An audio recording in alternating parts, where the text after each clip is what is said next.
Donnez quelques secondes de plus.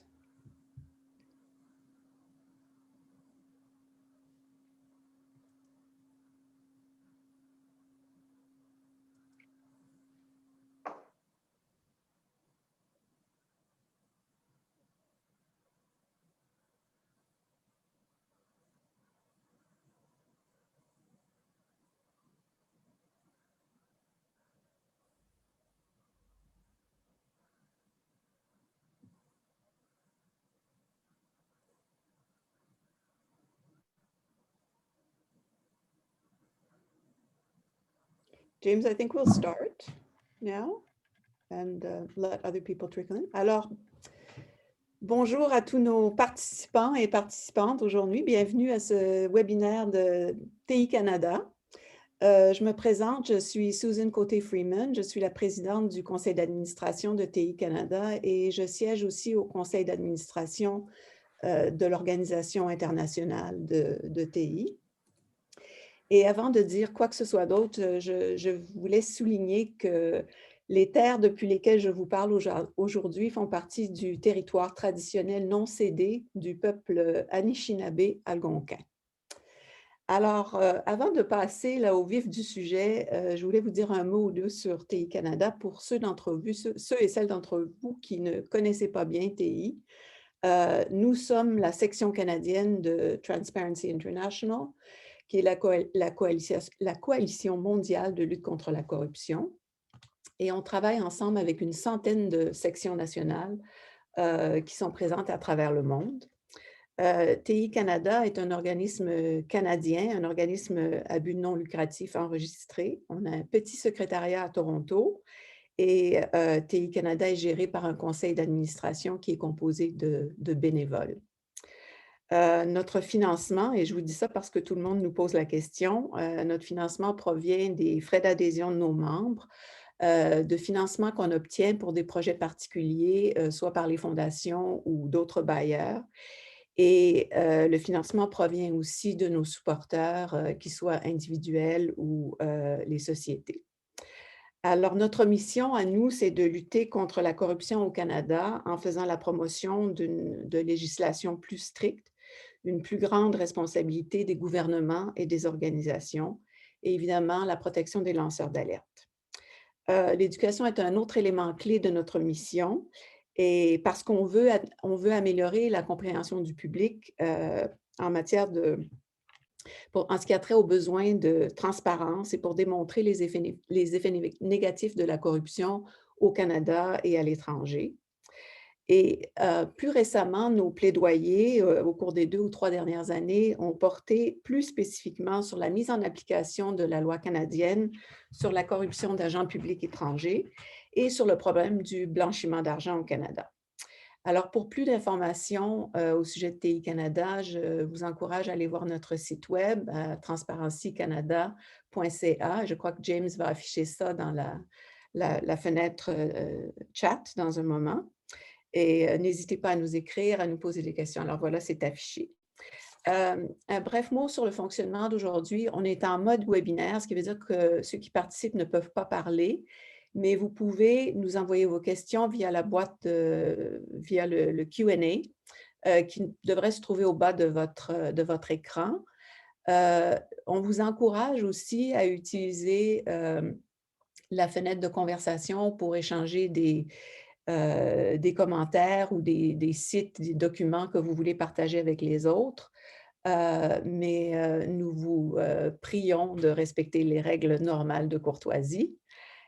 Puis pour ce qui est des questions-réponses, sentez-vous libre de les envoyer au fur et à mesure. Je voudrais que ce soit une conversation aujourd'hui plutôt que des présentations, même si elles sont informelles. Donc, n'hésitez pas et moi, je vais vérifier au fur et à mesure, donc, et j'essaierai d'injecter ça dans la conversation. Alors, avant de passer à autre chose, je voudrais d'abord remercier les panélistes qui sont avec nous aujourd'hui et leur demander de se présenter brièvement. Et je vais commencer avec Jennifer, si tu veux te présenter, Jennifer. Si vous voulez vous présenter, Jennifer, pardon. Bonjour à tous et à toutes. Je suis bien contente de participer à ce panel.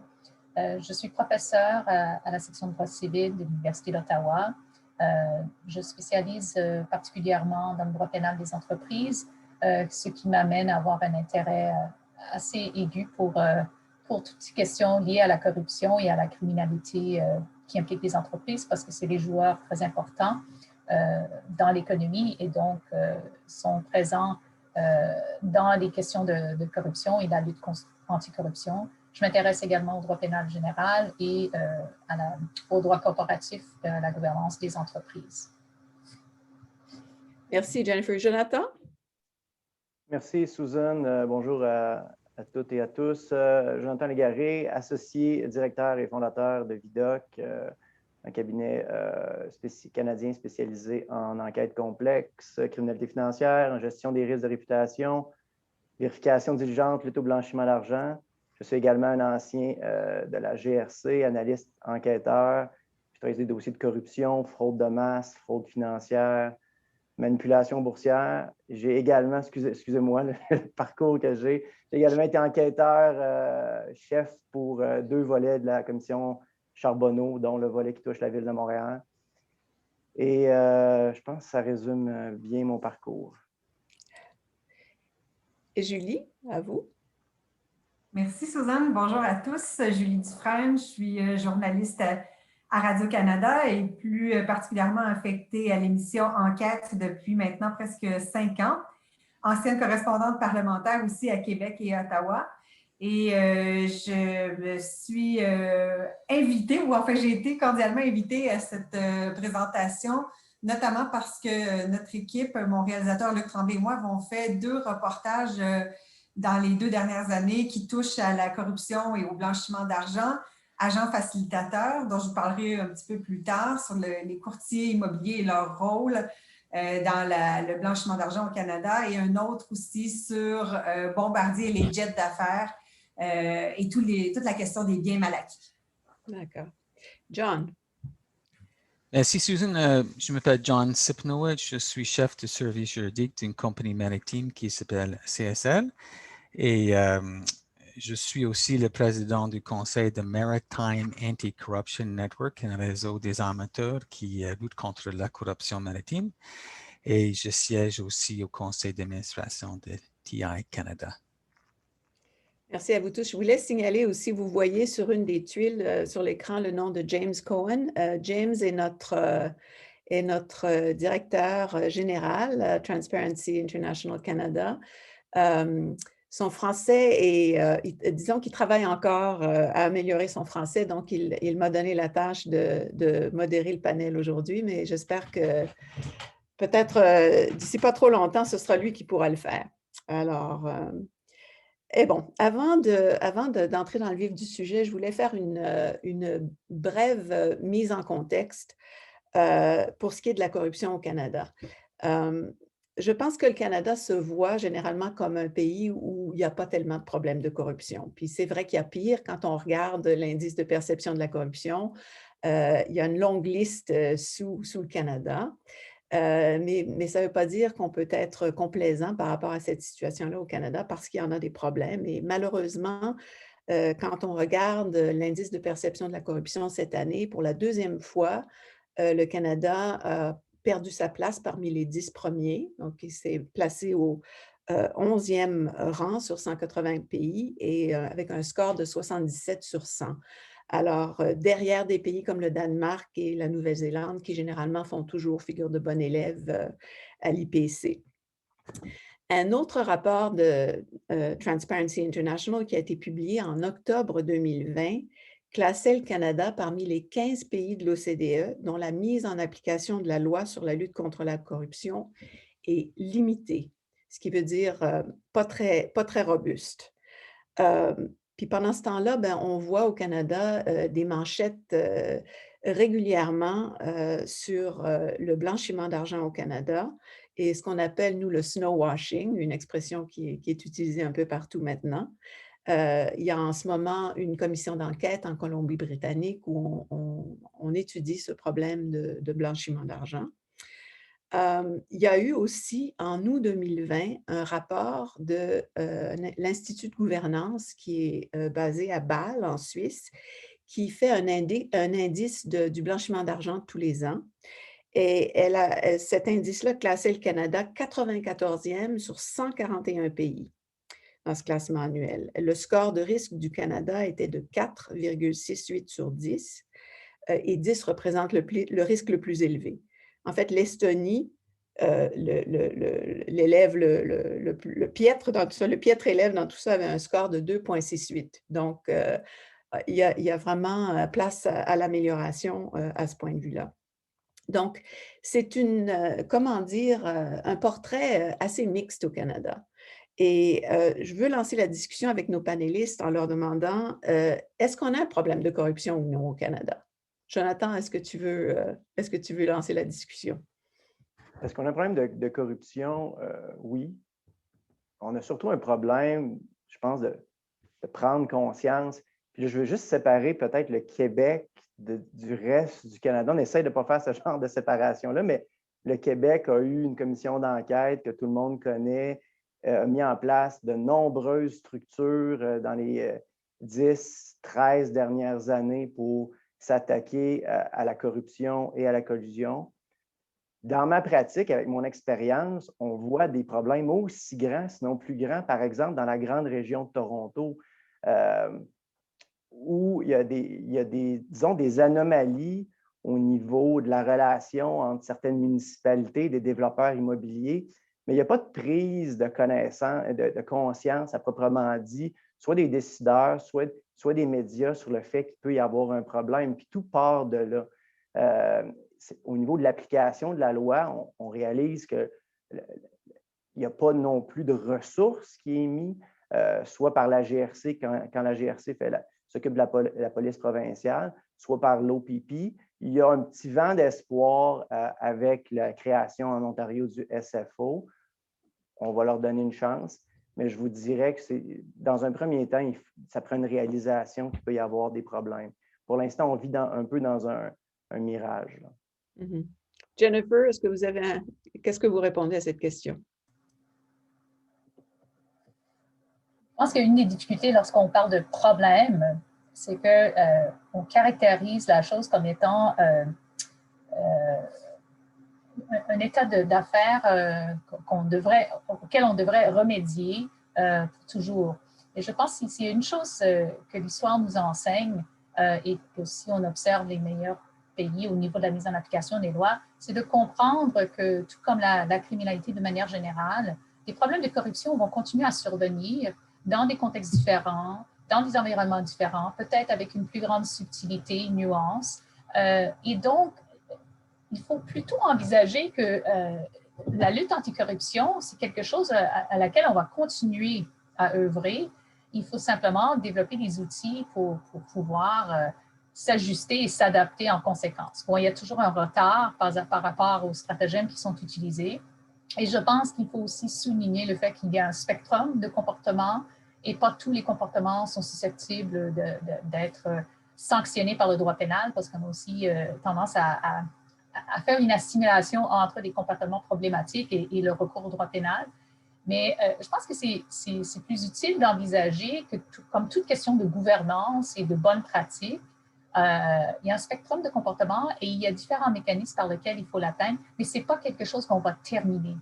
C'est quelque chose à laquelle on va toujours lutter, mais on espérera, et je pense que je rejoins Jonathan là-dedans absolument, c'est qu'au Canada, comparativement à nos pays pairs dans l'OCDE, on semble ne pas maintenir le rythme ou le niveau auquel on s'attendrait pour un pays de notre niveau de développement avec notre niveau d'activité dans le commerce extérieur et tout ça. Donc, je pense que c'est là où il y a un problème, si vous voulez, c'est qu'on ne s'est pas doté des outils, et on va en parler plus après, là, mais on ne sait pas non plus, je pense, on n'a pas fait l'idée que c'est du travail qu'on doit faire et qu'on doit continuer à faire. Donc, il faut également se doter des infrastructures et des ressources nécessaires.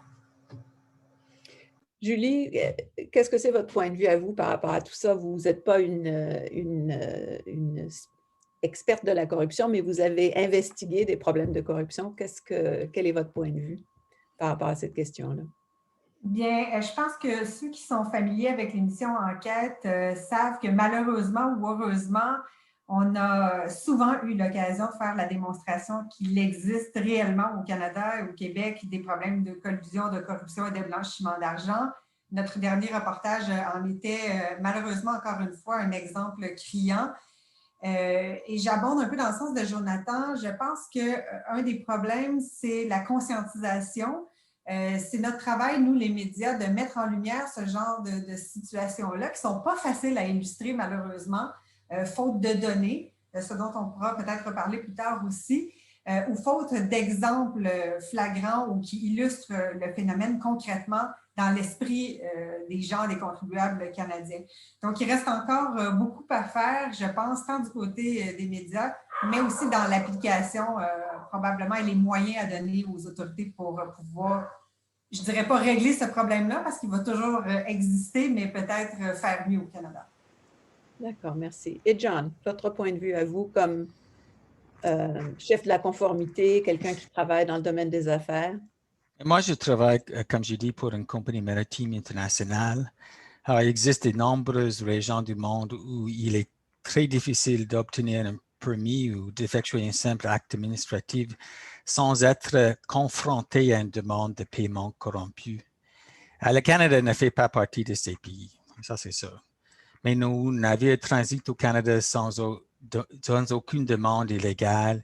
Et là où nous rencontrons des problèmes, ce qui est rare, ce n'est pas en général avec des représentants du gouvernement au Canada, mais une corruption ou une fraude commerciale à petite échelle. Je pense que ce que font les entreprises canadiennes ailleurs dans le monde, ce n'est pas cependant la même chose. Le Canada a la réputation de ne pas appliquer ces règles de lutte contre la corruption à l'étranger et de ne pas obliger nos entreprises à respecter des normes élevées. Oui, c'est deux poids, deux mesures. C'est souvent ce qui se passe. Et d'ailleurs, les pays qui se trouvent souvent en tête de l'indice de perception de la corruption, bon, avec tous ses défauts et tout, mais quand même, souvent ces pays-là, quand ils vont faire des affaires à l'étranger, ils sont beaucoup moins, comment dire, les règles sont plus flexibles à ce moment-là parce que les environnements sont plus complexes. Alors, c'est plus difficile de travailler sans vraiment… Les raisons sont nombreuses et aussi les excuses. Oui, effectivement. Mais c'est intéressant ce que vous avez dit. Et c'est vrai, Jennifer, je suis d'accord que la corruption, c'est un problème, mais ce n'est pas un problème qui est fini dans le temps, puis on fait un certain nombre de choses et ça sera réglé. D'abord, ça prend des formes nouvelles. Il y a d'autres joueurs qui entrent en scène. Je vois, moi, ça fait très, très longtemps que je suis associée à Transparency International. Ça fait plus de 20 ans. Et bon, c'est un problème dont on a pris connaissance, en fait, plutôt récemment, quand on regarde ça, quand on met ça en perspective, il y a quand même beaucoup plus de conscience par rapport à ce que ça représente, mais il y a énormément de travail à faire et je pense que ça va être un travail de longue haleine. Il n'y a pas de solution miracle, ça c'est certain. Maintenant qu'on a un petit peu de vos perspectives par rapport à ce problème-là, j'aimerais qu'on creuse un petit peu plus et puis je voudrais faire un gros plan sur certains des problèmes qu'on a au Canada. Et puis là, je me sens je suis un petit peu, j'hésite à utiliser le mot problème, mais je pense que ce sont des problèmes. On a parlé du blanchiment d'argent, on a parlé du manque de mise en application des lois pour la corruption d'agents publics étrangers. Puis j'aimerais ça qu'on creuse un peu plus. Et puis, Jonathan, je voulais vous poser la question.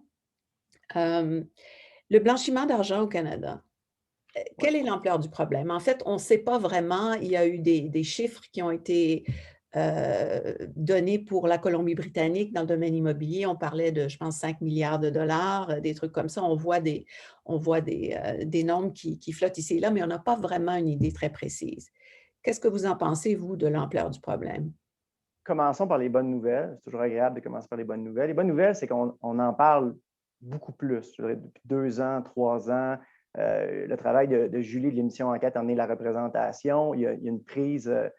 sur cet aspect-là, il y a une prise de conscience qui commence à émerger. On réalise que la stratégie canadienne des 25 dernières années, qui en gros, était de s'asseoir, de s'appuyer sur…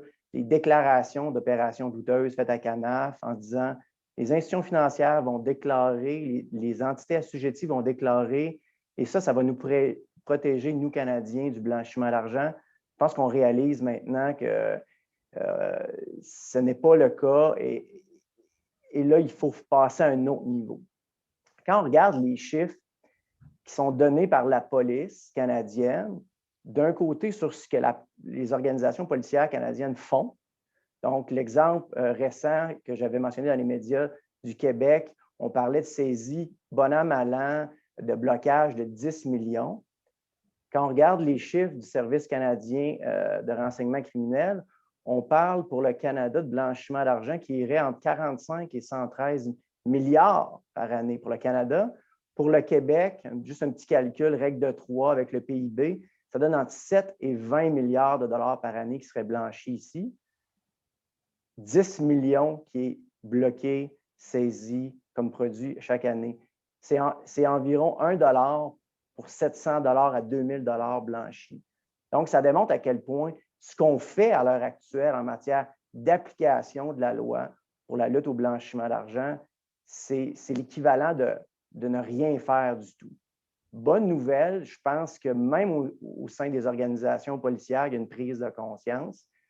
Est-ce qu'au niveau politique, il y en a une? Ça, je ne peux pas répondre à la question parce que tout ça, il va falloir qu'ils viennent avec des changements radicaux en termes de ressources allouées et de ressources humaines et financières allouées à la lutte au blanchiment d'argent.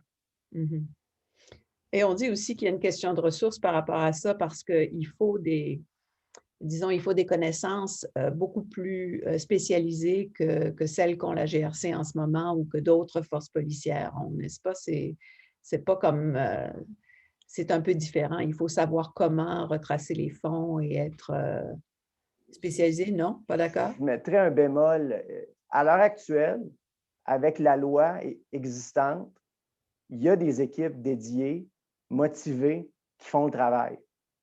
Le service de police de la Ville de Montréal en est un exemple, qui font un bon travail en matière de lutte au blanchiment d'argent. Puis, sur les 10 millions bon an, mal an qui sont saisis au Québec, la grande majorité leur revient à eux. Que font-ils de différent? Bien, ils savent utiliser les lois pour arriver à des résultats. Ils sont motivés et ce sont les mêmes personnes qui font ça depuis 5-10 ans. C'est ce qui manque un peu dans les organisations policières généralistes canadiennes. Je vous dirais du focus. C'est un peu comme un chien, un labrador dans un parc. Là, dès qu'il y a un écureuil qui part, ils perdent leur concentration et ils sont partis. Donc, ramener du focus, les ressources restent en place longtemps et d'avoir des gens motivés. L'argument d'avoir des équipes spécialisées, on l'entend, mais la réalité, c'est que ça fait 30 ans que les organisations policières créent des équipes intégrées avec des comptables, des avocats, et à chaque fois, c'est des échecs. Donc, de vouloir aller dans cette direction-là, ça serait vouloir recréer quelque chose qui n'a jamais fonctionné. Mm. Julie, vous avez en fait fait une émission qui était très intéressante à enquête sur justement le blanchiment d'argent dans le secteur immobilier. Expliquez-nous pourquoi vous avez choisi comment ça vous est venu, cette idée, puis quelle démonstration vous avez fait par ce reportage-là? L'idée est venue, en fait, des rapports de quelques organismes, dont Transparency International, qui faisaient état du très petit nombre de déclarations d'opérations douteuses que les courtiers immobiliers faisaient. C'est-à-dire que faut savoir qu'au Canada, un courtier immobilier qui est face à une transaction qui a toutes les indications d'être celle d'un blanchiment d'argent, par exemple, ou en tout cas d'être au minimum douteuse, a l'obligation légale de la déclarer. Or, depuis plusieurs années, on se rend compte que le nombre de déclarations est minime. On parle de quelques centaines de déclarations d'opérations douteuses sur 10 ans, alors que tout le monde le sait, le marché immobilier au Canada est en pleine expansion, pour ne pas dire explosion. Alors, on s'est dit, nous allons tester sur le terrain à quel point, oui ou non, un agent immobilier, un courtier immobilier qui est confronté à une situation très claire de blanchiment d'argent va ou non procéder à cette déclaration d'opération douteuse, qui nous donnerait un début d'indication si effectivement ils répondent à leurs obligations légales et donc si le Canada peut avoir une idée du nombre de déclarations d'opérations douteuses. L'expérience avait déjà été tentée par une autre équipe à Londres et ça s'était avéré très concluant, c'est-à-dire qu'il y avait un seul courtier immobilier qui avait dénoncé. Alors, nous avons monté un scénario de toute pièce, mais quand même inspiré par des réalités. On a consulté des experts. Jonathan, entre autres, a pris part à la participation de l'élaboration du scénario pour savoir dans la vraie vie, là, pardonnez-moi l'expression, qu'est-ce qui pourrait se passer et comment un courtier immobilier pourrait fermer les yeux sur une opération douteuse.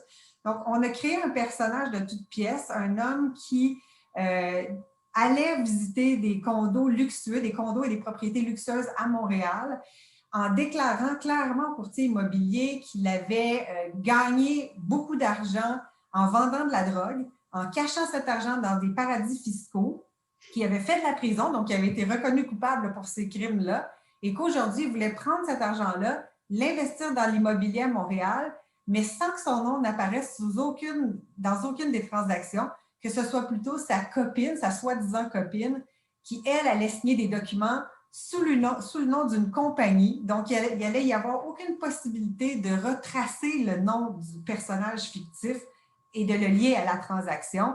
Donc, on avait tous les ingrédients qui auraient dû tirer la sonnette d'alarme pour un courtier immobilier. Blanchiment d'argent, trafic de drogue, paradis fiscaux, utilisation d'un prête-nom et d'une compagnie douteuse.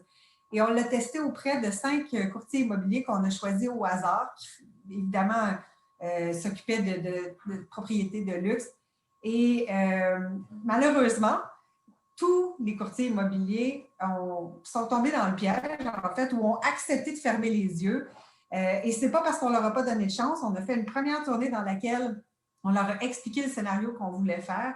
Et on leur a donné quelques jours pour y réfléchir. On a demandé une deuxième visite pour leur donner le temps de réfléchir à est-ce qu'ils voulaient, oui ou non, prendre part à une transaction comme celle-là. Et ultimement, après une semaine, non seulement tout le monde avait accepté, mais on avait 3 offres d'achat pré-remplies. C'est-à-dire que les courtiers avaient facilité, en fait, l'achat, la transaction pour notre personnage fictif. Alors, ça ne prouve pas hors de tout doute qu'il y en a des transactions douteuses qui sont non déclarées, mais ça donne un sacré bon indicateur qu'il y a plusieurs courtiers, en tout cas, qui ne remplissent pas leurs obligations légales, ou en tout cas, dans un exemple comme celui-là, n'ont pas voulu le faire, et ça peut certainement être préoccupant, au minimum. Oui. Est-ce que c'est un problème de formation ou de connaissance des règles, ou ils en font fi carrément? Ils les connaissent et ils en font fi? C'est une très bonne question. Notre reportage a déclenché une enquête interne à l'OASIC, l'Organisation de surveillance des courtiers immobiliers. On n'a pas la réponse à cette question-là parce que l'OASIC, d'abord, était totalement indigné par le résultat de notre enquête, a qualifié ça de hautement inacceptable et a déclenché donc cette enquête-là. Et s'expliquait mal, en fait, ce qui s'était passé parce que, disent-ils, il y en a de la formation auprès des courtiers immobiliers. Alors, est-ce que c'est parce que les courtiers font mal leur formation? Est-ce qu'effectivement, ils ignorent ça? Ils ferment les yeux sur ça? Ça, c'est une chose. L'autre chose, c'est qu'il y a les courtiers qui doivent faire des déclarations d'opérations douteuses, mais il y a d'autres professionnels qui ont les mêmes obligations légales qu'on n'a pas vérifiées. Je pense, par exemple, aux avocats. Alors, notaire aussi. Donc, si on imagine qu'à tous ces niveaux-là, et on peut présumer de rien, encore une fois, mais si on imagine qu'à tous ces niveaux-là, il y a quelques lacunes, c'est là où je pense que ça devient plus inquiétant. Je peux ajouter quelque chose là-dessus. Ça, c'est mon fond de l'école de criminologie, mais ce qu'on sentait dans le reportage de Julie aussi, c'est qu'il n'y a personne là-dedans qui avait peur de se faire prendre. La probabilité raisonnable de se faire prendre est nulle pour ces gens-là, et ça fait des années que c'est comme ça. Ce qui nous ramène à l'absence d'application de la loi. Il n'y a personne qui fait le journal pour dire qu'il s'est fait prendre en train de blanchir de l'argent dans l'immobilier à Montréal. Ça n'arrive jamais. Donc, on a beau former ces gens-là, mettre en place des mécanismes de déclaration, où sont les réelles conséquences? parlant de l'absence de peur de se faire prendre, je vais me diriger vers Jennifer pour parler un peu de l'état de la mise en application de notre loi canadienne en matière de lutte contre la corruption. Et où est-ce qu'on en est au Canada? Il y a beaucoup de critiques par rapport au nombre de cas qui ont été réglés, etc. Où est-ce qu'on en est avec tout ça au Canada? Si on parle spécifiquement de la loi sur la corruption des agents publics étrangers, qui n'est qu'une tranche de la criminalité dont on discute aujourd'hui, parce que le blanchiment d'argent, c'est une infraction qui se trouve dans le code criminel, qui n'est pas particulièrement ciblée à l'international. Mais si on parle juste de cette législation qui se préoccupe de la corruption étrangère et par conséquent attire plus d'attention, parce qu'on est signataire de la Convention de l'OCDE, aussi de la Convention de l'ONU, qui est destinée à justement renforcer la lutte anticorruption. On ne fait pas de très bonne figure si on parle juste des chiffres bruts. Donc, on parle de moins de 10 cas là, qui ont abouti en quelque chose de notoire. Je tiendrai toutefois à souligner la chose suivante, c'est qu'on ne peut pas imaginer que toute circonstance pouvant rentrer à l'intérieur de la définition de l'infraction va aboutir à une condamnation. Le droit criminel ne fonctionne pas comme ça. Peut-être on souhaiterait que ce soit comme ça, mais même pour les infractions contre les personnes, il y a entre 85-90% des cas qui se règlent avant procès. Et dans ces règlements, il y en a qui sont des plaidoyers de culpabilité. L'accusé reconnaît sa culpabilité et est condamné. Mais il y en a aussi d'autres où les accusations sont en fait abandonnées ou suspendues ou laissées parce qu'on estime qu'on n'a pas ce critère qui est imposé au procureur de probabilité raisonnable de condamnation. Donc, on ne peut jamais imaginer que dans un monde idéal, on aura des multiples de condamnations et qu'on aura tout le monde devant les tribunaux. Je pense qu'il faut plutôt envisager que ce qui manque au Canada, c'est un peu l'encadrement qui ferait en sorte que justement ce que Jean-Nathan a mentionné, qu'il y aurait une crainte raisonnable, une probabilité qu'on se fait prendre et qu'il y ait des conséquences. Mais ça n'a pas besoin d'être des conséquences pénales, il suffit que ce soit des conséquences qui mordent un peu, et même ça pourrait être la crainte de conséquences réputationnelles. Ce qui était frappant dans le documentaire que Julie a préparé, c'est qu'on ne semblait pas tout de suite avoir peur. On était très à l'aise d'offrir des explications pour dire, bon, ben, on aurait fait notre diligence plus tard. Et je pense que c'est là où l'évolution des mœurs et la prise de conscience de la société de manière générale aide. Parce que dans ce sens-là, de plus en plus, il y a de la part du public une perception de plus en plus négative des activités liées à la corruption pour des questions qui relèvent de l'éthique, du respect des droits à la personne, du respect des pays en voie de développement, du fait que les produits, par exemple, du blanchiment d'argent viennent de crimes qui sont extrêmement problématiques. On parle du trafic de drogue, des exploitations de pays et de personnes de toutes sortes de façons. Donc, je pense qu'il y a comme une prise de conscience que ça paraît souvent très banal. C'est des questions de documents, de contrats, tout est très propre, mais en fait, on voit que derrière ça, il y a des comportements très, très, très problématiques. Bon, qu'est-ce que le Canada peut faire? Ça, c'est la grosse question. Pourquoi est-ce que nous, on est perçus comme étant retardataires par rapport à nos pairs? Ben, je pense qu'il y a une couple de choses qui sont facilement identifiables. Bon, est-ce qu'il y a des solutions faciles? Ça, c'est une autre question, on peut aborder plus tard, là, mais de un, le Canada est arrivé tard avec une législation qui avait tous les attributs dont on avait besoin. Donc, on avait une vision très limitée de l'application territoriale de cette loi au départ. Bon, suite à plusieurs processus de vérification de la part de l'OCDE, parce qu'en tant que signataire, on se fait évaluer périodiquement de l'état de notre conformité avec la Convention et sa mise en œuvre. On a répondu à cette critique, tout comme la critique où il n'y avait pas assez de ressources et que en fait, il n'y avait pas des équipes spécialisées. Bon, à l'époque où ces critiques ont été faites, parce que la dernière fois que le Canada a fait l'objet d'une évaluation en vertu de la Convention de l'OCDE date de 2011. Et la réponse du Canada date de 2013. Donc, à cette époque-là, on faisait valoir un certain nombre de plans et de projets d'allocation de ressources avec beaucoup de promesses. La question qui se pose, je pense, plus on avance dans le temps, et le Canada fera l'objet d'une prochaine évaluation qui a été retardée par la pandémie en 2023, c'est qu'est-ce qui s'est passé dans les 10 ans? Et à ce niveau-là, il y a peut-être moins de choses à mettre sur la table qu'on aurait pu croire en 2013. Il y a un ajout notoire, c'est l'ajout d'une méthode de résolution qui s'appelle un accord de réparation, outil qui,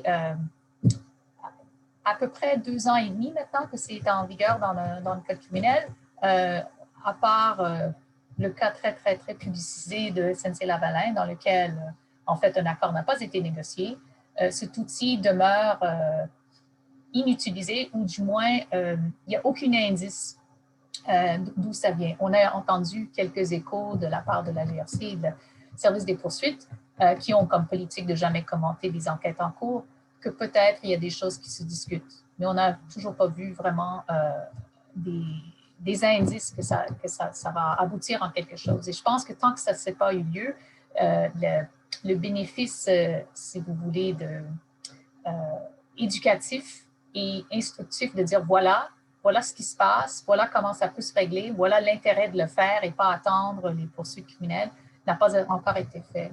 J'ajouterais 2 autres choses. Le Canada est une fédération, pour le mieux, pour le pire.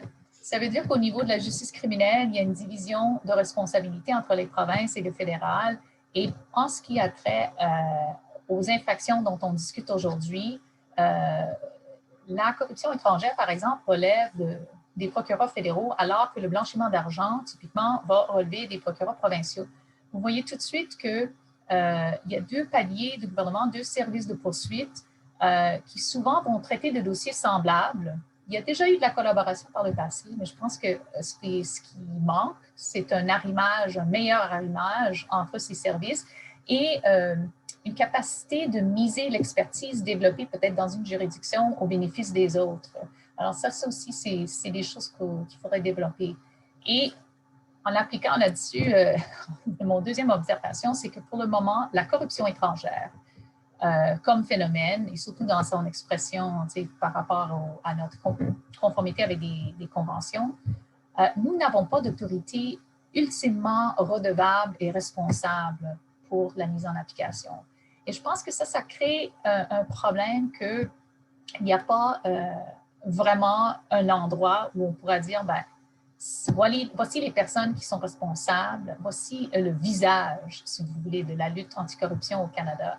Il y a nécessairement, il va y avoir besoin de collaboration avec les provinces, mais en ce qui a trait à la loi fédérale pour la corruption étrangère, il n'y a aucune raison pour laquelle on ne devrait pas avoir vraiment un service ou au moins une autorité quelconque qui serait responsable. Je pense que ça donnerait une crédibilité accrue à la lutte anticorruption. Ce n'est pas une panacée, je dirais tout de suite, mais ça permettrait ensuite de remédier à un certain nombre de lacunes, et je suis sûre que Jonathan va en parler plus tard, qu'il faut encourager davantage la spécialisation, le développement d'experts et de s'assurer que ces personnes-là sont soutenues dans une carrière intéressante, parce que sinon on les perd à mesure et on ne peut pas garder une masse critique d'enquêteurs spécialisés.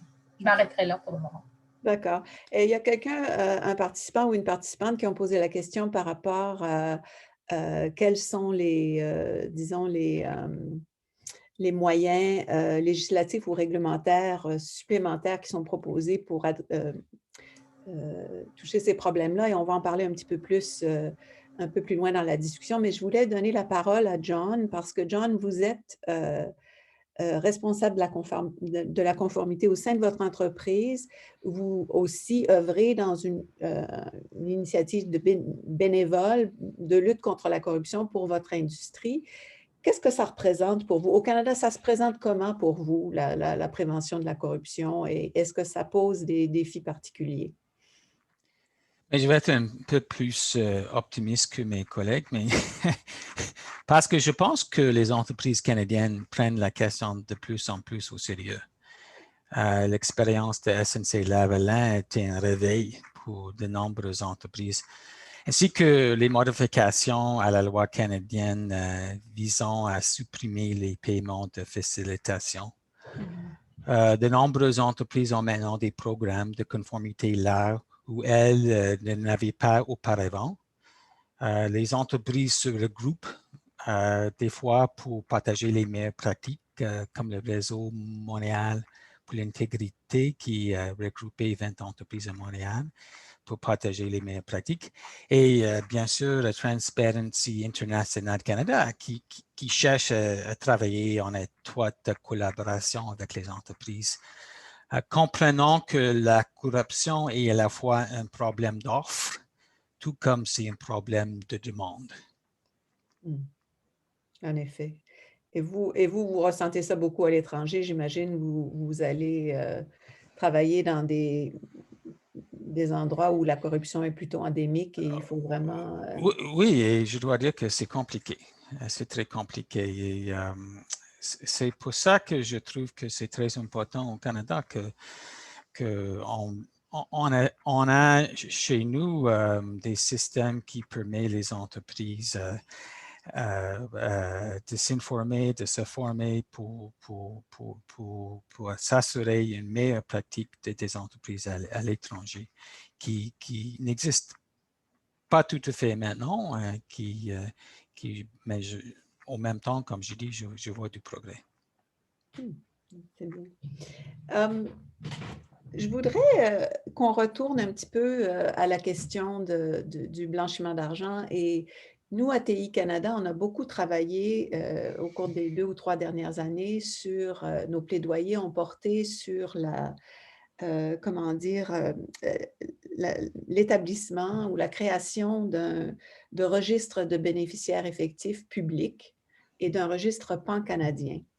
Et ce registre-là permettrait de voir qui est le propriétaire ultime d'une société. Et nous, on dit que c'est une solution au problème de blanchiment d'argent. Naturellement, je me retourne vers Jonathan pour voir un peu son point de vue là-dessus. Et où est-ce qu'on en est au Canada? Je sais qu'au Québec, il y a quelque chose, il y a un projet de loi. Il y a la commission Cullen, on a un Land Registry en Colombie-Britannique maintenant. Où est-ce qu'on en est avec tout ça au Canada? Ça avait très bien commencé. Il y avait une espèce de mouvement international dans lequel le Canada a décidé de suivre, je vous dirais, dans la lettre, peut-être pas dans l'esprit, mais dans la lettre. On sent par contre que parfois le diable est dans le détail et quand on creuse un peu la vision soit du gouvernement fédéral au niveau du registre fédéral ou même au gouvernement du Québec, on rencontre certains obstacles. Je vous dirais que cet obstacle-là, c'est plutôt aussi la conception de la vie privée et la protection en 2021 que les gouvernements veulent faire de la vie privée et à quel point cette transparence nécessaire-là s'oppose parfois à leur conception de la vie privée. Par exemple, au Québec, il y a des pas qui ont été faits vers l'avant. La dernière proposition, par contre, faisait état de certains… Donc, il y a une espèce de danse qui se fait pas en avant, pas derrière, où là, on enlèverait les adresses résidentielles, où on permettrait les adresses de service. Et je sais, pour avoir parlé à des journalistes d'enquête comme Julie, que les adresses résidentielles servent dans le travail d'enquête, pas juste pour les agences comme la mienne, pas juste pour la police, mais également pour les médias qui veulent bien identifier, faire des liens entre un administrateur et 2 sociétés. Donc, on risque de perdre un peu au change. La proposition de Québec récemment ne parlait plus du caractère public du registre. Donc, cet aspect-là est un peu poussé plus tard en disant on décidera par règlement ou qu'est-ce qui est public ou non, tandis que l'ancienne version était 100% public, c'était écrit. Donc, on avance. Puis là, je ne parle pas du registre fédéral. La proposition du fédéral, pour ce qui est de leur registre de bénéficiaires effectifs, vais faire attention à mes mots, là. Je ne sais pas s'il y a des gens du fédéral qui vont écouter ça, mais disons que c'est une insulte un peu à l'intelligence. Où là, on demande aux entreprises d'avoir la bonté d'âme de tenir un registre de leurs bénéficiaires effectifs, de garder ça dans un tiroir quelque part. Et si la police, seule la police en a besoin et que la police a des motifs pour faire la demande, qu'elle le fasse. Ça, c'est faire abstraction de la réalité où la connaissance de cette information, l'information des bénéficiaires effectifs, où se situe dans un processus d'enquête. C'est certainement pas à l'endroit où tu es prêt à exposer ton jeu comme enquêteur puis faire des demandes aux parties visées. C'est en début. Quand tu tentes d'identifier qui sont tes cibles, les ramifications du réseau que tu enquêtes. Donc, ça, la proposition du fédéral, on n'avance pas, on recule, parce que là, on vient de créer une expectative de vie privée des entreprises sur leurs bénéficiaires effectifs, à même la loi qui n'existait pas avant. Donc, on en est là, on sent une volonté, ma crainte, là, vous allez dire, je suis de nature pessimiste, parfois, là, je suis de nature pessimiste. J'ai l'impression qu'on est en train de refaire ce qu'on a fait quand on a signé les ententes sur la lutte au blanchiment d'argent il y a 25 ans. On est en train de mettre en place des mesures cosmétiques pour dire qu'on a embarqué quand réellement, ça ne nous tente pas particulièrement de le faire. Il y a plusieurs points de vue par rapport à ces registres. Nous, à TI Canada, comme j'ai dit tout à l'heure, on fait la promotion d'un registre pan-canadien. On a proposé quelques manières de le composer, mais on est très axé, il y a TI Canada, mais aussi tout le mouvement de TI a beaucoup poussé pour ça. Et au Royaume-Uni, on a fait l'expérience, on a un registre public, et c'est l'aspect public qui nous intéresse, puisque je voulais poser la question à Julie. Ça changerait votre vie comment, un registre public, dans le type d'enquête que vous faites, et quels obstacles, à quels obstacles faites-vous face maintenant en l'absence de cette information? Là-dessus, je ne peux qu'être d'accord avec Jonathan. C'est vrai que ce sont des informations essentielles pour nous. Dans l'état actuel des choses, le registre québécois, oui, est public, sauf que les informations qu'on y trouve sont tellement, comment dire, moi aussi je vais faire attention aux mots que j'emploie, sont tellement facilement manipulables, c'est-à-dire que comme dans l'exemple de notre reportage, on peut tellement utiliser un prête-nom ou quelqu'un d'autre pour représenter une entreprise que ça a ses limites. Mais par contre, effectivement, d'avoir l'adresse résidentielle, par exemple, d'un des administrateurs peut vraiment, dans le cas du journaliste d'enquête, faire avancer un reportage. Alors, si on change... on prétend améliorer le registre québécois, mais qu'en contrepartie, effectivement, on ne rend pas l'adresse résidentielle publique, on n'avance pas beaucoup. Je pense que dans mon domaine, en tout cas, évidemment, la transparence et l'accès à l'information, c'est essentiel.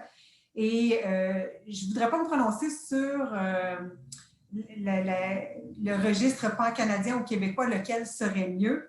Moi, je vais me prononcer en faveur de l'accès aux informations de façon générale. Alors, le plus on trouvera d'informations sur une entreprise dans un registre, qu'il soit québécois ou canadien, le plus on va pouvoir, nous, comme journalistes, exposer au public qui sont les gens derrière une entreprise, qui sont les gens derrière une transaction et pourquoi ça peut être grave.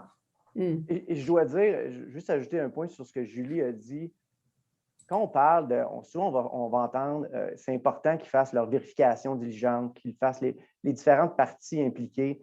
Mais des vérifications diligentes, ça se base sur le travail de Julie notamment et l'équipe d'enquête, sur le travail, oui, des agences d'application de la loi qui vont créer des petites miettes de pain qui vont laisser des traces de l'implication d'un individu dans des activités illicites, mais également du travail des journalistes d'enquête. Donc, les journalistes d'enquête ont un impact sur le travail que font les banquiers quand ils veulent évaluer leurs clients, une série de joueurs dans le domaine corporatif canadien qui vont bénéficier du travail qui va être fait par le journaliste d'enquête. J'ai des questions ici dans la boîte de questions, puis je vais les poser à John. On va changer de vitesse un petit peu, là, mais il y a quelqu'un qui nous demande quel conseil donneriez-vous à des jeunes gestionnaires qui transigent avec des agents publics étrangers? Et puis, il y a une autre question par rapport à la réputation et préserver. Comment comprenez-vous et conceptualisez-vous l'enjeu de la réputation, autant de la part du privé que pour les institutions publiques? Alors, quel rôle ça joue pour l'entreprise, en tout cas de votre part? Mais je vais répondre à la première question en premier. Mais c'est sûr que comme le fait que au plan légal, vous avez une obligation de vérifier vos agents parce que la loi est très claire au sujet que vous êtes responsable pour les actes de vos agents, sauf dans la situation où vous avez pris des mesures raisonnables pour s'assurer qu'il n'y avait pas de risque de corruption. C'est sûr que quand on travaille avec les agents, il y a toujours un risque. Ça, c'est inévitable. Mais pour travailler avec les agents, c'est essentiel d'avoir un programme de conformité, mais aussi un système de vérification diligente. Une entreprise qui fait des affaires avec des agents à l'étranger doit avoir un système de vérifier les agents avant qu'ils soient engagés. Chez nous, par exemple, avant de faire des affaires avec un agent, on a un système assez robuste pour s'assurer que les agents étaient suffisamment vérifiés. Et pour répondre à la question de registre public, en tant qu'entreprise, pour essayer de fonctionner sans corruption, vous devez faire preuve de beaucoup de vérification diligente envers vos partenaires. Et c'est difficile à faire dans un système opaque où vous ne pouvez jamais être sûr à qui vous avez affaire. Dans les pays dotés d'un système de registre robuste, comme certains pays scandinaves, cela peut être relativement facile. Mais dans des pays comme le Canada, c'est beaucoup plus difficile, ce qui rend la vérification diligente plus chère et moins fiable, ce qui augmente le risque de non-respect des lois sur la corruption, mais surtout décourage l'investissement. Il y a beaucoup aussi, ça fait un moment que je n'ai pas eu des discussions en tête à tête avec les entreprises, mais je sais que en Europe en particulier, il y a beaucoup d'entreprises, parce qu'il y a tellement de cas de corruption qui impliquent les agents étrangers. Il y a beaucoup d'entreprises, en fait, qui revoyaient leur usage des agents et qui, bon, quand ils devaient les utiliser, il y avait évidemment des processus de diligence qui étaient beaucoup plus rigoureux, mais qu'on repensait aussi l'utilité des agents dans le cas de certaines transactions ou le travail dans certains pays parce que c'était trop risqué. Est-ce que c'est quelque chose que vous avez vu, John? Absolument pas. Simplement parce que c'est dans les... j'imagine que ça doit être le cas dans beaucoup des entreprises, mais ce n'est pas le cas pour les entreprises maritimes parce que pour une compagnie maritime internationale, c'est impossible d'avoir une présence partout au monde. Impossible. Alors, vous êtes obligé de faire des affaires avec les agents. Et ça rend la tâche beaucoup plus difficile. Quand, par exemple, parlons toujours d'une entreprise maritime, quand vous allez à un port une fois par an, et le navire arrive pendant la nuit et il part le matin, il faut une transaction qui est assez efficace et assez rapide et avec un agent fiable. Et ça, c'est compliqué à faire. Et c'est pour ça, comme j'ai dit, il faut avoir un système de conformité, mais aussi un système de vérification diligente qui est très robuste et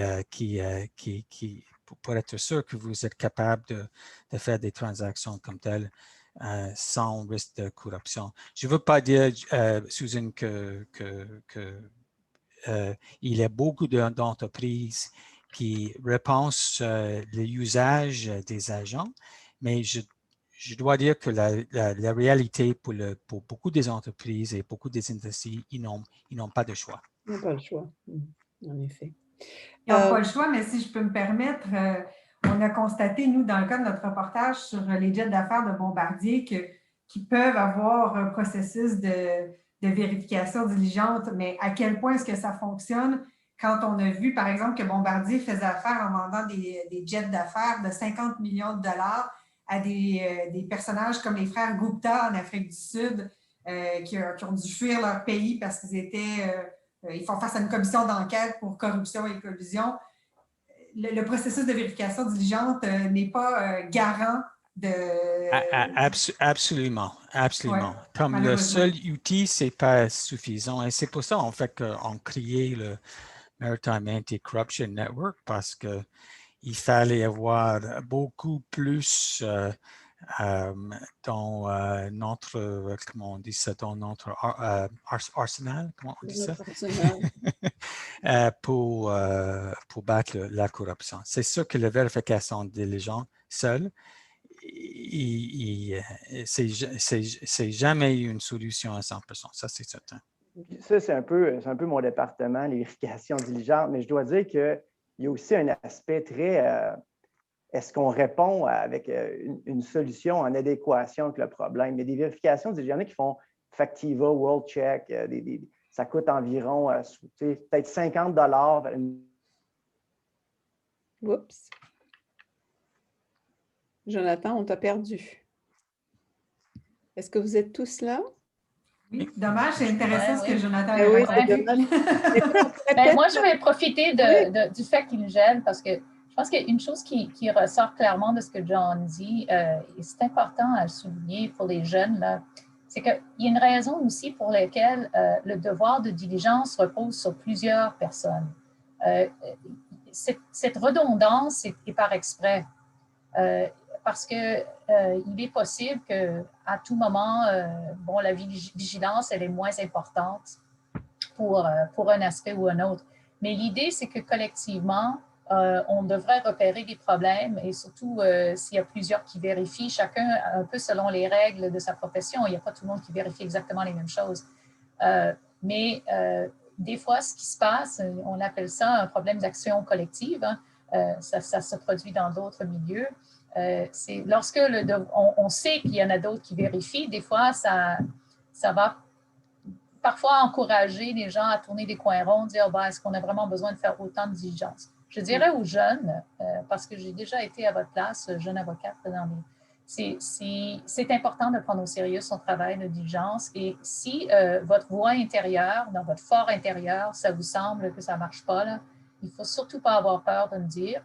Vous pouvez d'abord approcher quelqu'un qui, dans la chaîne hiérarchique avec qui vous travaillez, mais souvent, et je me suis fait dire ça là, dans mon travail dans un très grand cabinet à New York, que souvent, quand les jeunes soulevaient des problèmes, c'était le moment où il fallait vraiment porter attention parce que les jeunes sont peut-être moins, ils ne s'en rendent pas compte nécessairement tout de suite juste de l'ampleur de ce qu'ils ont découvert et ils sont très, en fait, ils vont poser la question de manière très neutre, mais je ne comprends pas d'où vient cet argent, par exemple. Et là, les clients ont beaucoup plus de difficultés. Et je me suis déjà fait décrire une histoire où plus le client insistait pour faire enlever le jeune avocat du dossier qui posait des questions, plus les associés commençaient à dire il y a un problème. Alors, il ne faut pas avoir peur du fait que des fois, le travail qu'on fait mène à des conversations difficiles ou inconfortables. Et ça veut dire que vous faites votre travail. Jonathan, on t'a perdu pendant un moment. Est-ce que tu peux finir ta pensée ou si je ne sais pas à quel endroit vous m'avez perdu exactement, mais il faut faire attention des vérifications diligentes, de ne pas tomber dans la cosmétique, de faire des choses en disant on a fait les choses selon les standards de l'industrie, mais y aller vraiment sur des vérifications basées sur le risque. Julie le mentionnait dans le cas des jets d'affaires. Je pense que l'industrie oil and gas, aussi l'industrie à risque, l'utilisation d'agents, et de faire des vérifications en fonction du risque qui est rencontré et de poser des questions sur le fournisseur, que ce soit une base de données, mais quel genre de source est consultée, quel genre de données est obtenu, quel genre de sentiment de sécurité vous m'offrez et à quel prix. Parce que comme je mentionnais, une vérification diligente, ça peut se faire dans une base de données automatique à 50 $, comme ça peut coûter 50 000, 100 000 $ à des entreprises. On en voit toutes les sortes. Entre les deux, c'est une qualité de police d'assurance que les entreprises vont chercher. Donc, faites attention avec des fournisseurs ou quand on vous vend la Lune, à poser des questions. Oui. Il y a beaucoup de ressources aussi, je pense sur le plan international, des guides sur bon, évidemment, chaque entreprise va développer ses propres questions, etc., mais il y a quand même pas mal de ressources à ce niveau-là. Puis je dois dire, dans le cas de Bombardier des Gupta, je dois dire que il fallait lire les journaux pour savoir que les frères Gupta étaient un peu comme de la dynamite. Là, exactement. C'était pas comme c'était pas un phénomène qui était méconnu. Non, ouais. Exactement. Alors, on ne peut pas invoquer ici le manque d'informations. Il suffisait de googler pour avoir une panoplie d'articles sur le problème avec les frères Gupta.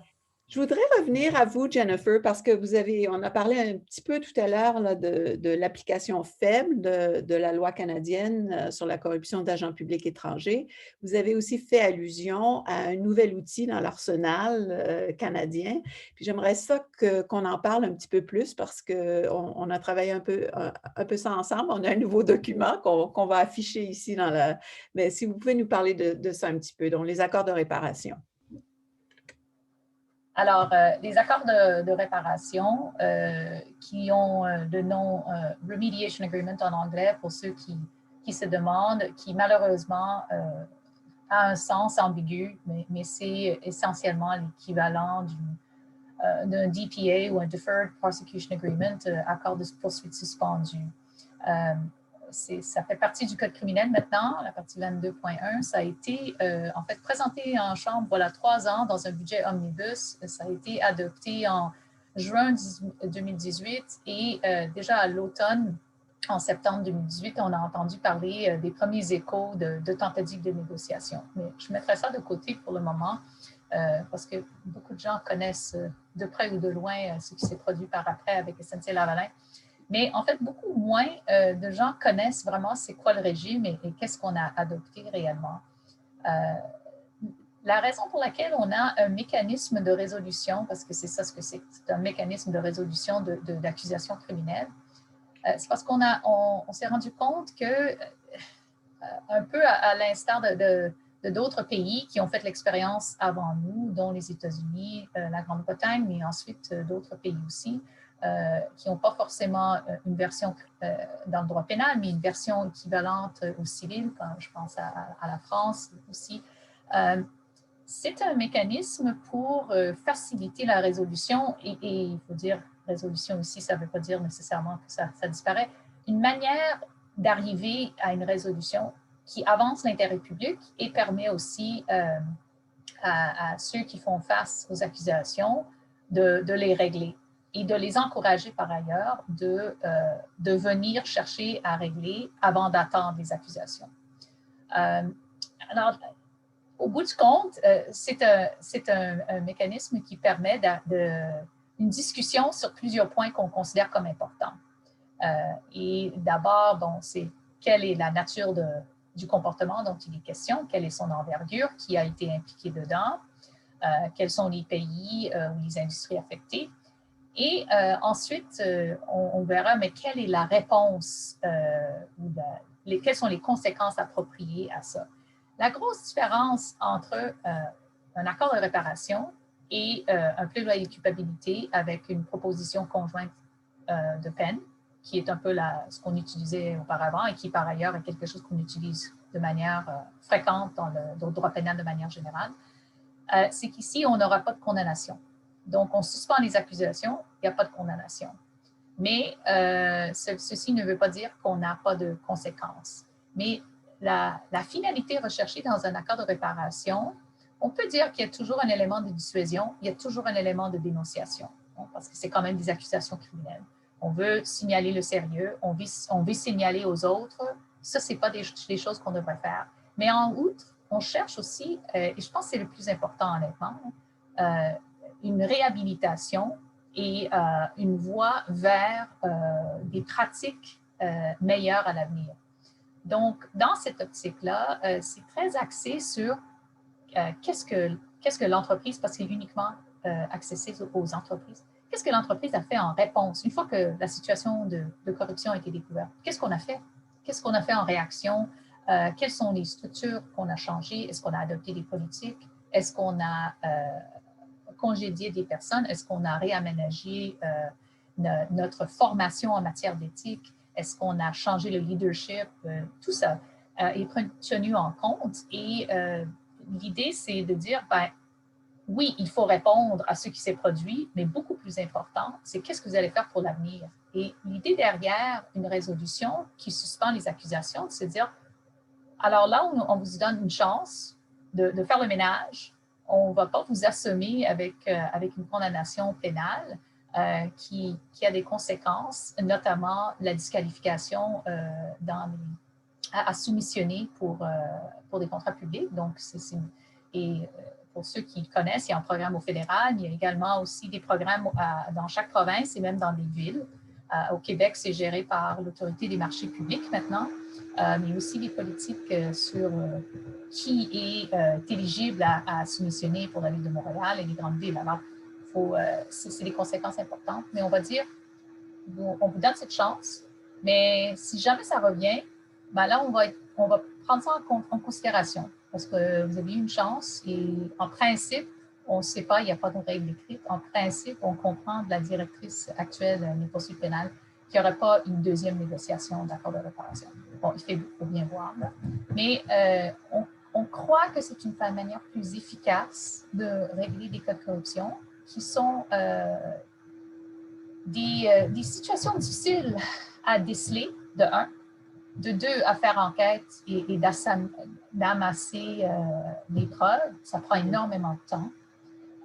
Donc, c'est dans la mesure où on peut encourager les entreprises à venir dénoncer, dire on a un problème. On aimerait trouver une solution. On est prêt à payer, c'est-à-dire on est prêt à payer les sanctions pécuniaires. On est prêt à aviser les victimes et si on est capable de démontrer qu'il y a des dommages, de dédommager les victimes, on est prêt à déclarer qu'est-ce qui s'est passé, mais on aimerait le faire et pas attendre les accusations. Ça, c'est la situation qu'on envisage. C'est un outil très intéressant. Il reste à voir s'il va vraiment fonctionner comme ça. Je terminerai juste avec une illustration pour les auditeurs. Je ne sais pas s'ils connaissent très bien notre ligne de droit pénal des entreprises, mais un des enjeux, très concrètement, c'est que contrairement aux États-Unis, nous avons un droit pénal des entreprises qui est différent. Et donc, les procureurs ne disposent pas de la même certitude lorsqu'ils déposent des accusations d'obtenir une condamnation. Aux États-Unis, le mécanisme par lequel on trouve coupable une entreprise, c'est essentiellement d'imputer le fait d'autrui, peu importe le niveau de la personne. C'est extrêmement facile d'obtenir une condamnation. Ça veut dire que les procureurs ont beaucoup de pouvoir lorsqu'ils négocient des DPA. Chez nous, ce n'est pas comme ça. Les exigences au niveau de la preuve et contre qui on devrait obtenir les preuves fait en sorte que les procureurs ne sont pas dans la même position de force. Et reste à voir si vraiment ça va produire la même sorte de règlement qu'on a vu dans d'autres pays.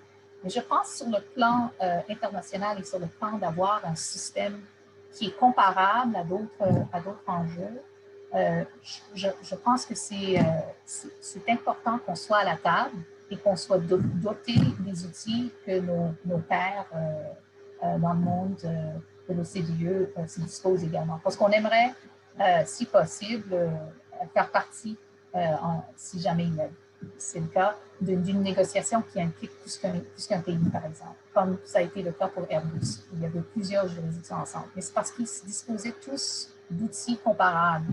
Et je pense que dorénavant, ça va être important. On a adopté, oui, Jonathan. Je voulais juste ajouter un élément là-dessus. On donne beaucoup d'importance aux procureurs dans le système de justice canadien. Il faut pas oublier l'importance des agences d'application de la loi qui amassent la preuve, déterminent les stratégies d'enquête, vont bâtir les précis judiciaires, les Crown Briefs.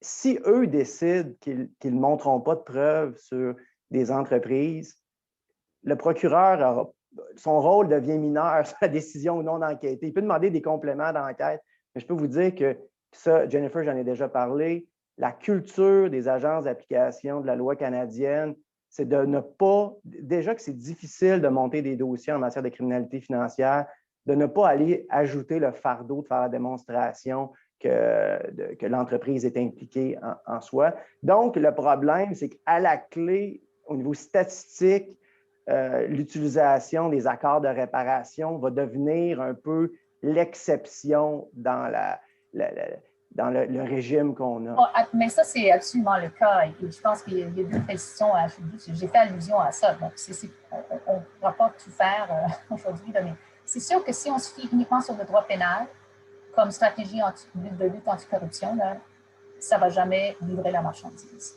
Parce qu'on se comprend que l'exigence au niveau de la fraude criminelle, c'est hors tout raisonnable. C'est exigeant et la manière par laquelle il faut se livrer à la preuve est très complexe. Et encore une fois, pour ceux qui ne connaissent pas peut-être, il y a de plus en plus une application sévère des délais judiciaires et même pour les entreprises. Alors, il faut être conscient de ça, que la longueur des enquêtes pèse dessus. Mais je pense qu'une chose qui aiderait beaucoup, et à Transparency, on en parle beaucoup, puis c'est par ailleurs dans le Q&A qu'on a produit tant en anglais qu'en français, c'est le fait qu'on a adopté une loi et c'est tout. Alors que toutes les autres juridictions qui ont adopté une loi cadre, comme le Royaume-Uni, sur lequel on s'est fortement inspiré, ils ont adopté également des lignes directrices administratives, des lignes directrices pour le procureur, de manière concomitante, avec des explications, c'est quoi la conformité, ce à quoi on s'attend, c'est quoi le processus et tout ça. Et je pense que les gens connaissent peut-être, mais dans le milieu de la concurrence, par exemple, dans le milieu de la fiscalité criminelle, on a déjà des modèles qu'on pourrait suivre, c'est-à-dire que ça ne sera pas identique, mais on a déjà l'habitude d'élaborer à l'avance comment ça va se passer pour encourager des règlements. Alors, ce n'est pas comme si le modèle n'existe pas. Mais en corruption, semble-t-il que c'est vraiment un peu le phénomène orphelin qui n'a pas d'autorité responsable pour organiser le tout. Vous avez parlé, Jennifer, du Royaume-Uni où on s'est inspiré de leurs accords de réparation. Et qu'est-ce que ça donne au Royaume-Uni, en fait? Est-ce qu'on fait un usage des accords de réparation qui commence à compter ou non? Bien, ils ont déjà conclu les accords de réparation et ça commence à augmenter. Bon, les premiers accords, il y a eu énormément d'analyses et parfois de critiques, notamment pour le règlement de Rolls-Royce qui, à l'époque, le juge avait dit « Je comprendrais si les gens, a priori, croiraient que si ce cas passe, tous les cas passent. » Je paraphrase, là, mais je pense que ce qu'on a vu, c'est qu'au Royaume-Uni, on s'en sert. Le bémol, c'est que le Royaume-Uni utilise le même raisonnement que le Canada utilise, je crois, sans que le Canada l'ait vraiment articulé comme il faut. C'est que l'idée d'encourager une résolution et d'encourager l'entreprise de venir, c'est qu'on va identifier les personnes physiques, surtout, qui ont été responsables et que ces personnes-là feraient l'objet de poursuites traditionnelles, si vous voulez. Donc, c'est un mécanisme pour identifier vraiment les vrais responsables. Bon, sur le plan analytique, j'ai beaucoup discuté avec cette analyse, mais je mettrai ça de côté. Mais dans le Royaume-Uni, c'est un peu le talon d'Achille parce qu'ils ont conclu des ententes sans pour autant avoir réussi à poursuivre ou obtenir des condamnations contre les individus. Donc, on a fait le compromis d'offrir une résolution, mais on n'a pas obtenu au bout du compte la redevabilité, enfin la reddition de comptes qui faisait partie de l'équation.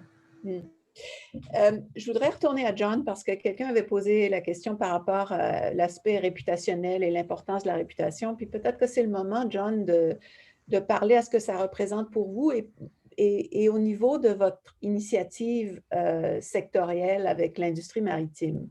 Vous avez fait quelque chose pour répondre à un problème particulier, mais ça doit aussi avoir un effet au niveau de la réputation. Si vous pouvez nous parler un petit peu de ça, je pense que ça pourrait être intéressant. Absolument, absolument. Merci, Susan.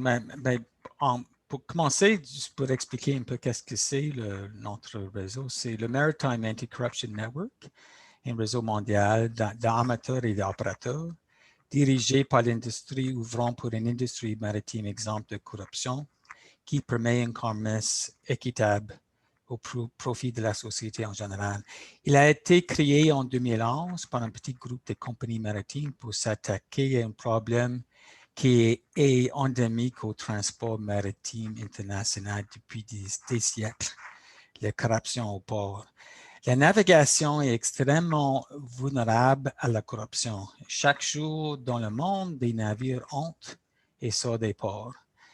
De nombreux navires ne font escale au même port qu'une fois par an et font souvent escale dans les ports pour la première fois.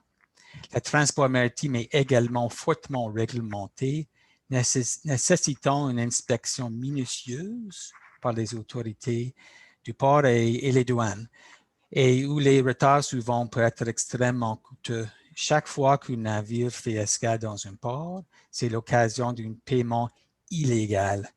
Les amateurs avaient l'habitude de compter sur des agents. Et si un agent devait payer quelque chose pour traverser une port, ça c'était souvent considéré comme acceptable, car vous pouviez vous cacher derrière l'agent. Tant que l'agent le faisait et que vous pouviez prétendre que vous ne le saviez pas, c'était considéré comme légal.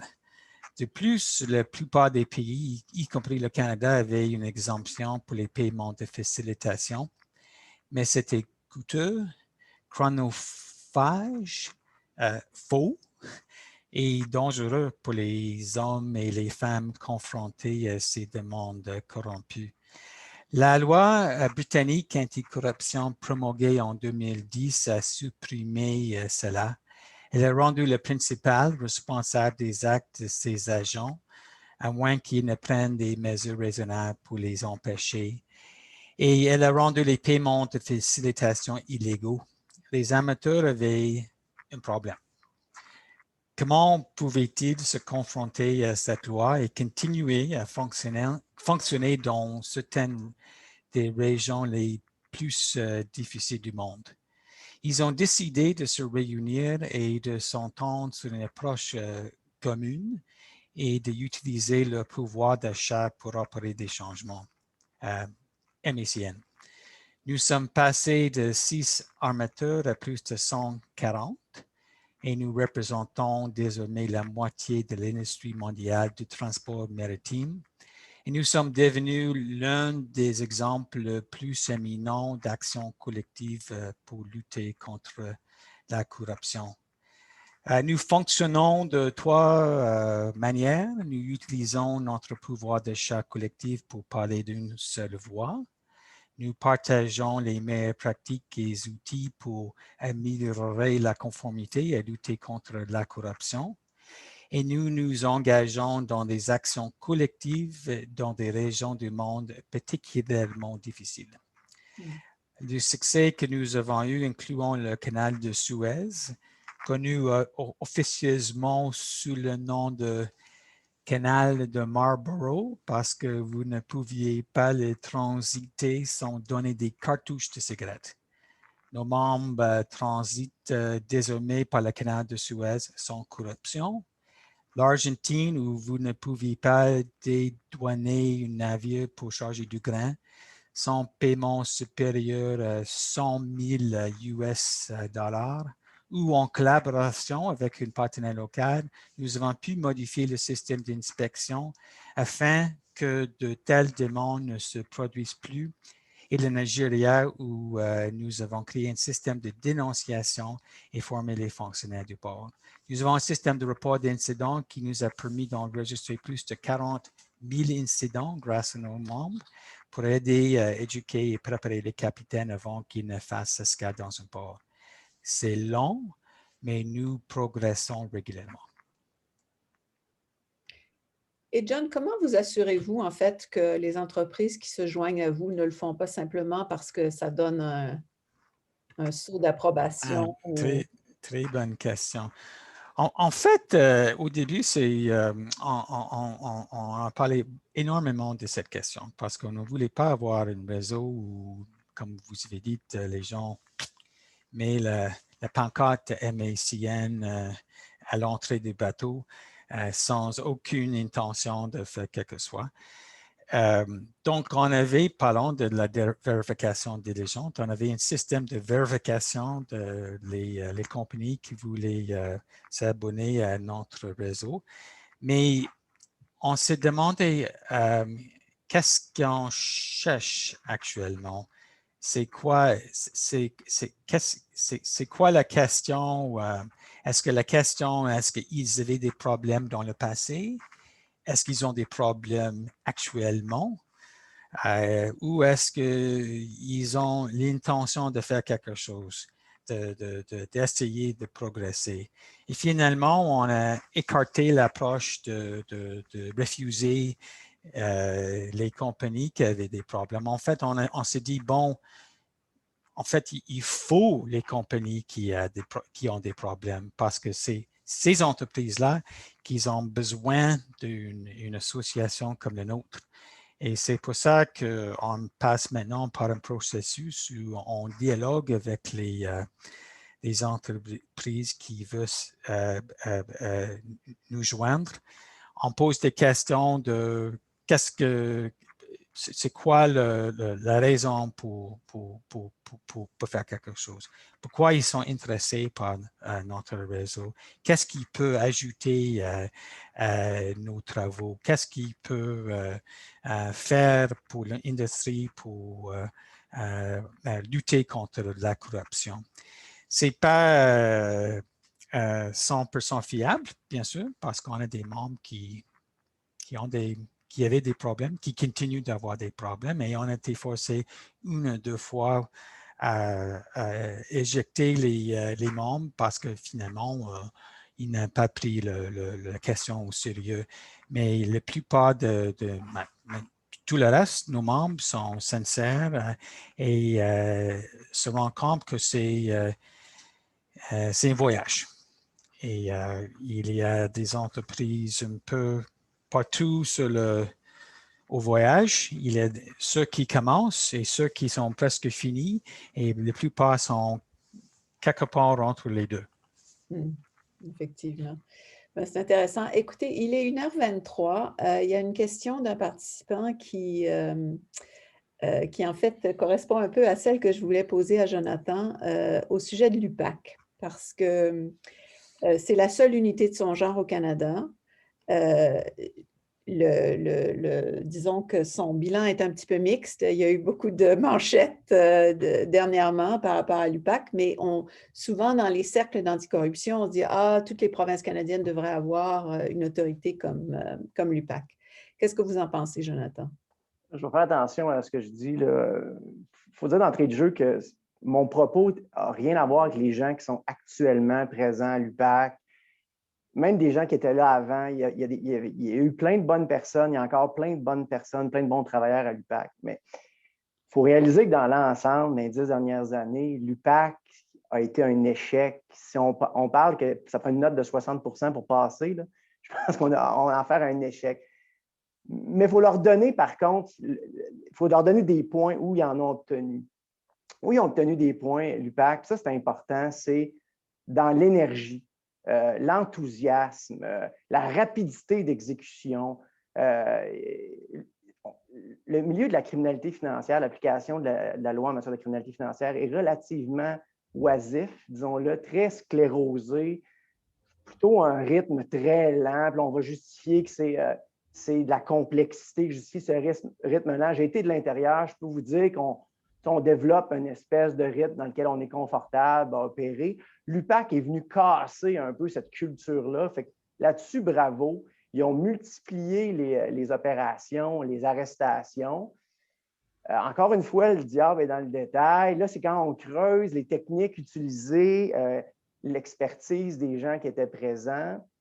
Je vous dirais un gros problème, si on le réalise maintenant aussi, c'est une espèce de mégalomanie institutionnelle là, qui vient de la Sûreté du Québec. C'est un peu dans le désir de gloire et de faire la couverture du Journal de Montréal. Puis là, on le voit avec ce qui est arrivé avec Guy Ouellette, l'enquête interne, mais c'est quelque chose que dans mon domaine, on connaît, on ne verrait pas à l'Autorité des marchés financiers ou dans d'autres organisations, mais qui est très présent à la Sûreté du Québec, puis dont a hérité l'UPAC lorsqu'ils ont, avec l'ancien commissaire.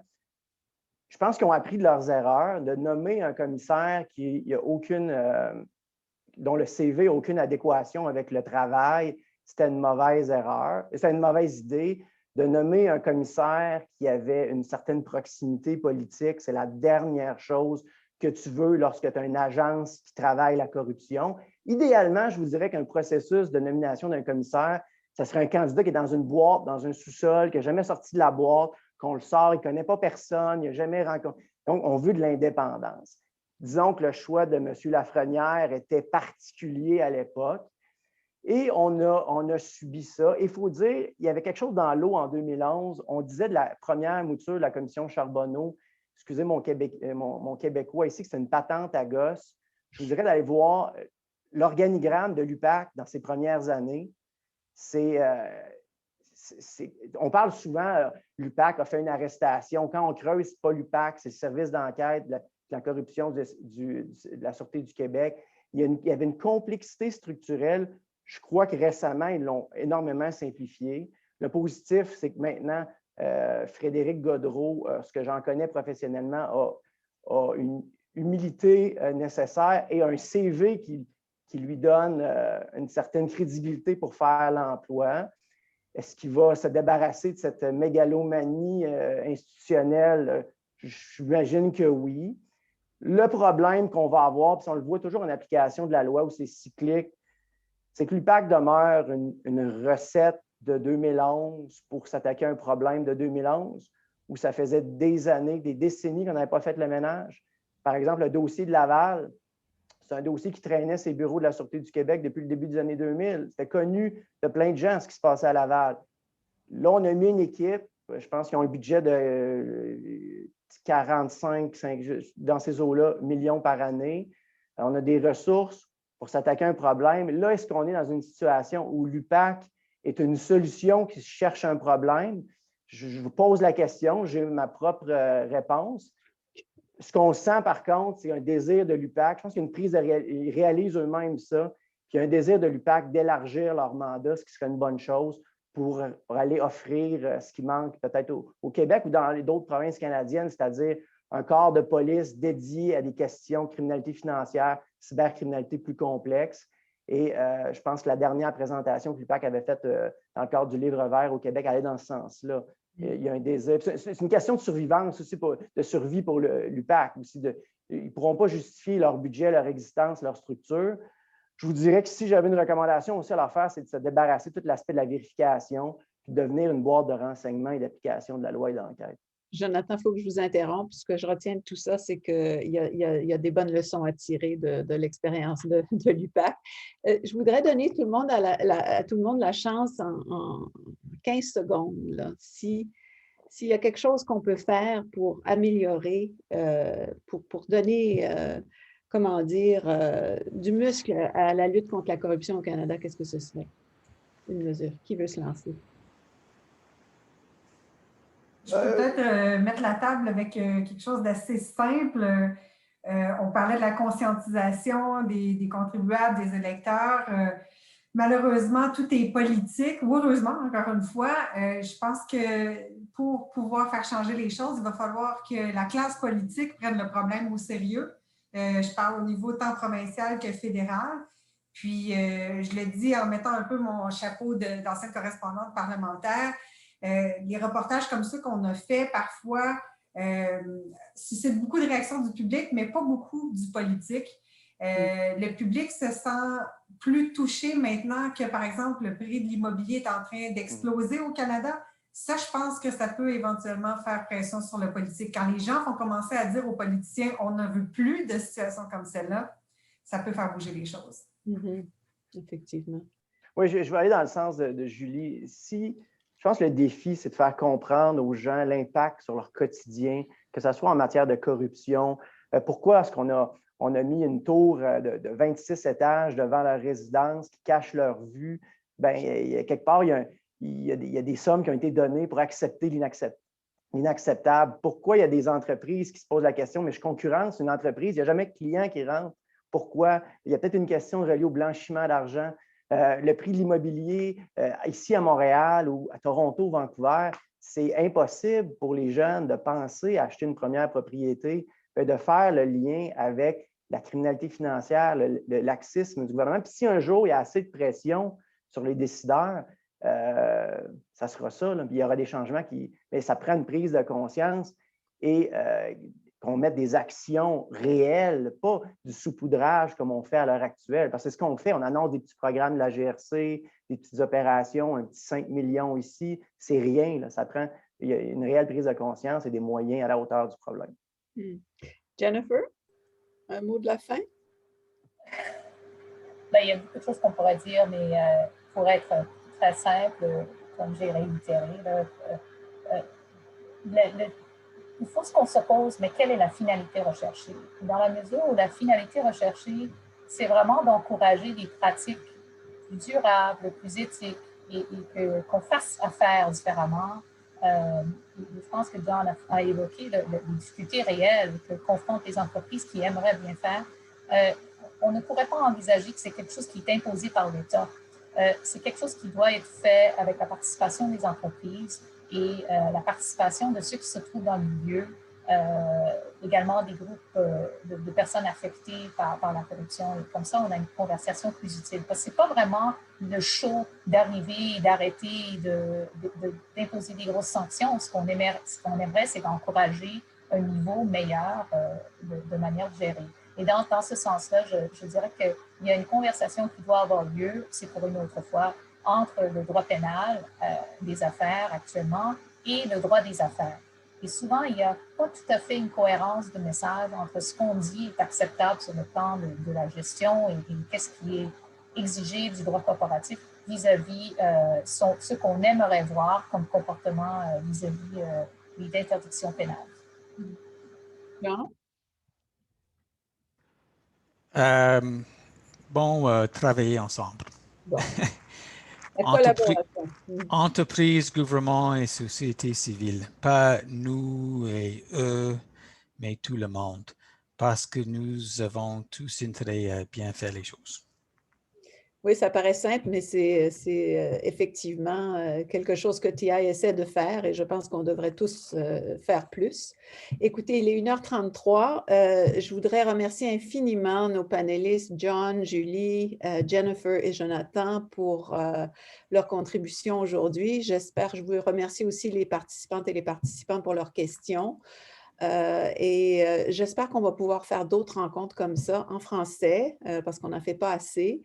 Alors, envoyez-nous vos suggestions, puis n'hésitez pas à devenir membre de TI Canada.